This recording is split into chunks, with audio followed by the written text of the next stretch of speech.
اظہار خیال فرمانا چاہیں تو وہ ہاتھ کھڑا کر دیں تاکہ ترتیب سے باری باری پھر دوستوں کو موقع دیا جائے.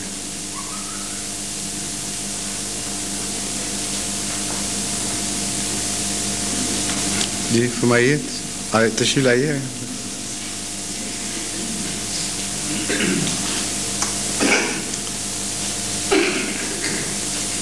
السلام علیکم. وعلیکم السلام ورحمۃ اللہ. میرا کوئی خاص کسی کے متعلق پرسنل سوال نہیں ہے, صرف ایک معلوماتی سوال ہے. جی جی. کہ خداوند کریم جب انبیاء بھیجتا ہے, میرا کسی خاص موضوع بھی نہیں ہے اس کا, یعنی حضرت آدم علیہ السلام سے لے کر خاتم المرسلین تک جیسے بھی ہم سمجھتے ہیں, وہ جب اس دنیا سے وفات پا کر چلے جاتے ہیں, جو دین ان کا ہوتا ہے وہ باقی رہتا ہے یا پھر وہ ختم ہو جاتا ہے؟ اگر ختم نہیں ہوتا, باقی رہتا ہے, تو اس کی حفاظت کرنے والے کون اور کیسے ہوتے ہیں؟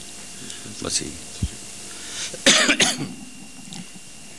اب تک دنیا میں جتنے بھی مذاہب آئے ہیں وہ دو حصوں میں تقسیم ہو سکتے ہیں. ایک وہ جو لامحدود وقت کے لیے, ہمیشہ کے لیے آ سکتے تھے عقلاً, اور ایک وہ جو محدود وقت کے لیے, محدود علاقوں کے لیے تھے. قرآن کریم کے مطابق حضرت صلی اللہ علیہ وآلہ وسلم سے پہلے جتنے بھی انبیاء تشریف لائے وہ اس دوسری کیٹیگری کے تھے, یعنی محدود وقت کے لیے اور محدود قوموں کے لیے ان کا خطاب تھا. اور صرف ایک ہی مذہب تھا اسلام, جو ہمیشہ کے لیے اور سارے زمانوں کے لیے تھا, اور ہر قسم کی قوموں کے لیے, تمام جغرافیائی علاقوں کے لیے, گویا کہ سارے عالم کے لیے تھا. اس حساب سے اسلام سے پہلے کا جہاں تک تعلق ہے آپ کے سوال کا, ظاہر بات ہے کہ ایک مدت معینہ کے بعد ان مذاہب کی صف لپیٹی جانی تھی, ورنہ یہ عجیب متضاد بات ہو جاتی کہ ایک ہی وقت میں عالمی مذہب بھی آیا باقی رہتا اور محدود مذاہب بھی ساتھ ساتھ چلتے, اور بڑا کنفیوژن کریٹ ہو جاتا دنیا کے لیے کہ خدا کہاں ملے گا. اس لیے اسلام کے بعد کا تو پھر کوئی سوال ہی نہیں ہے الگ اور نئے دین آنے کا, یہ قطعی بات ہے. جہاں تک اسلام سے پہلے کا تعلق ہے, مختلف مذاہب کی اپنی اپنی عمریں مقدر تھیں, اور یہ بات خدا تعالیٰ کی ہر تخلیق میں ملتی ہے, ہر چیز کی ایک عمر مقرر ہو جاتی ہے. اور قرآن کریم نے اس مضمون کو مختلف آیات میں بار بار کھولا ہے کہ ہر قوم کی ہم نے ایک عمر مقرر کر دی ہے جس سے وہ نہ آگے بڑھ سکتے ہیں نہ پیچھے رہ سکتے ہیں. تو معینہ مدت تک کے لیے جب تک خدا تعالیٰ کے نزدیک ان کی عمریں تھیں, اس وقت تک ان کی ریپیئر, ان کی مرمت کا مکمل انتظام موجود تھا. اور یہ بات تو آسانی سے سمجھ آ جاتی ہے کہ آج کل بھی جو سائنٹیفک ذہن رکھنے والے لوگ ہیں, وہ جب پل بناتے ہیں یا کوئی تعمیر کرتے ہیں تو اس پہ عمر لکھ دیتے ہیں. آج کل تو کھانے پر بھی یہاں ڈبوں پر عمریں لکھی ہوتی ہیں, اور یہ ذمہ داری عمر بنانے والی یا لکھنے والے کی ہے کہ اس وقت تک میں اس کی حفاظت کا ذمہ دار ہوں, بعد میں ذمہ دار نہیں. لیکن بعض لوگ ریمننٹس کے طور پر بعض چیزیں باقیات کے طور پر اپنی عمر سے باقی بعد میں بھی چلتی ہیں کچھ عرصہ, کھنڈرات کی شکل میں چلیں یا خرابات کی شکل میں چلیں یا کچھ نہ کچھ فائدہ دینے والی شکل میں چلیں, لیکن وہ جاری ضرور رہتی ہیں.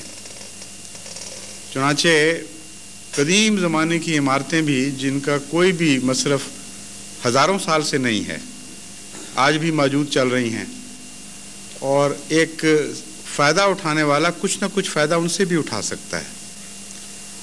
بینی یہی شکل مذاہب کی ہے. اسلام کے آنے کے بعد ایک ایسا مذہب دنیا میں خدا تعالیٰ نے بھیجا جس کی تعمیر کی, جس کی حفاظت کی ذمہ داری فرمائی, اور قیامت تک اس کی ذمہ داری قبول کی.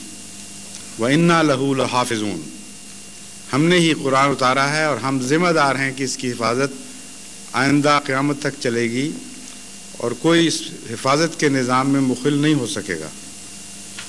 دوسرے مذاہب کے متعلق قرآن کریم نے فرمایا ہے کہ اکثر مبدل ہو گئے، اکثر محرف ہو گئے، لیکن کچھ ایسے لوگ بھی ہیں جن تک اسلام کا بہتر پیغام نہیں پہنچا، وہ ان سے اب بھی فائدہ اٹھا رہے ہیں۔ ان لوگوں کو جہنمی قرار نہیں دیا جو ان مذاہب سے تقوی کے ساتھ فائدہ اٹھاتے ہیں، بلکہ فرمایا کہ جو اللہ پر ایمان لانے والے اور ان تعلیمات پر تقوی سے چلنے والے ہیں جو ان کے لیے بھیجی گئی تھیں، خواہ ان کا کوئی بھی نام ہو، ان کو کوئی خوف نہیں ہے۔ لیکن جن تک اسلام کا مکمل پیغام پہنچ جائے، حجت تمام ہو جائے، پھر انکار کریں تو پھر تو وہ اپنی ہلاکت کا سامان کریں گے۔ یہ عمومی نقشہ ہے، اور اس کی مثالیں اس طرح بھی دی جا سکتی ہیں کہ جو عمر گزارنے والے پل ہیں، اس کے بعد جو ان پر چلتا ہے وہ اپنے رزق پر چلتا ہے۔ جو چھوڑی ہوئی سڑکوں پر چلتا ہے وہ خطرات کو ملحوظ رکھ کے چلتا ہے کہ سڑکیں متروک ہیں، یہاں ڈاکو بھی ہو سکتے ہیں، سام بچھو بھی، گڑے بھی، پٹ فالز کئی قسم کے، لیکن کھیتوں میں چلنے سے بہرحال وہ بہتر ہے۔ تو جن لوگوں تک اسلام کی تعلیم نہیں پہنچی، ان کے لیے چارہ کوئی نہیں اس کے سوا کہ لا مذہب ہو کر زندگی گزاریں، یا جیسا بھی مذہب ان کو میسر ہے اس پر زندگی گزاریں۔ تو اگر وہ تقوی کے ساتھ ان مذاہب پر چلیں جو متروک ہو چکے ہیں، تب بھی کچھ نہ کچھ فائدہ ان کو لازماً پہنچے گا بنسبت ان لوگوں کی، ان کی زندگی بہتر ہوگی جو بے مذہب ہو کر زندگی گزار رہے ہیں۔ اوقات کا جہاں تک تقرر کا تعلق ہے، پرانے زمانوں میں اسلام نے وہ تاریخ محفوظ رکھی ہے جن سلسلوں پر آخری نبی حضرت محمد مصطفیٰ صلی اللہ علیہ وآلہ وسلم آخری شریعت لے کر آنے تھے، اور اس سے پہلے جو ارد گرد کے سلسلے تھے ان کا اشارتاً ذکر فرما دیا، ان کی تفصیل محفوظ نہیں رکھی۔ اس لیے ان مذاہب کے عمریں تو ہم جانتے ہیں کہ کتنی گزری۔ مثلا حضرت موسیٰ علیہ السلام جب تشریف لائے تو ان کی عمر کا ایک دور حضرت عیسیٰ علیہ السلام تک چلتا ہے۔ بیچ میں جب بھی مرمت کی ضرورت پیش آئی، خدا نے انبیاء بھیجے، اور پھر حضرت عیسیٰ علیہ السلام تشریف لائے، جو ایک نیا بوسٹ ملا امت موسوی کو، اور ایک نئی نہج پر چل پڑی وہ، جس کی بنیادیں موسوی شریعت میں موجود تھیں مگر ایمفیسس نہیں تھا اس پر، یعنی مکمل بخشش۔ تو ایک نیا دور بھی ہے مسیحیت کا، جو مظلومیت کا دور کہلا سکتا ہے، تلوار کے بغیر پیغام کو پہنچانے کا دور۔ اور وہ دور جو تھا وہ بہت کامیابی کے ساتھ جاری ہوا، قربانیوں کے بڑے کٹھن رستے پر چلا، لیکن جو اس کی کامیابیاں ہیں وہ بہت لمبا اور دیر پا رہنے والی کامیابیاں تھیں۔ آج بھی آپ کو اس ملک میں وہی نظر آ رہی ہیں، لیکن اس کی عمر جہاں تک تمام ہونے کا تعلق ہے، وہ آن حضرت صلی اللہ علیہ وآلہ وسلم کی تشریف آوری پر تمام ہو گئی۔ جو بقیات ہیں ان کی مثال میں پہلے دے چکا ہوں۔